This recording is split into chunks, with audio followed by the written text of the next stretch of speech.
सोमा ज्योतिर्गमय मृत्योर्मामृतं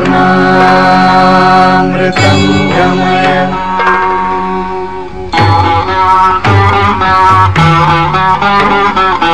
सर्वेऽपि सुखिनः सन्तु सर्वे सन्तु निरामया सर्वे भद्राणि पश्यन्तु मा कश्चित् दुःखभाग् भवेत्।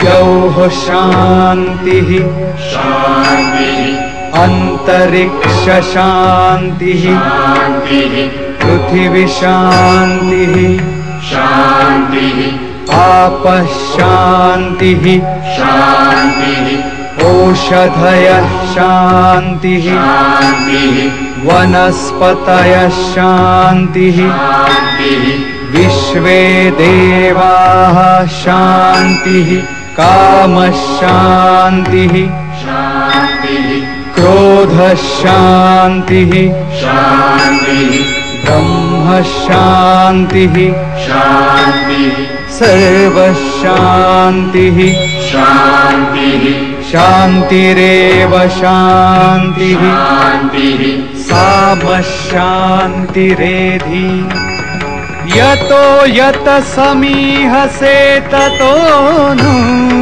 अभयं कुरु शन्नः कुरु प्रजाभ्यो भयं न पशुभ्यः। सुशान्तिर्भवतु।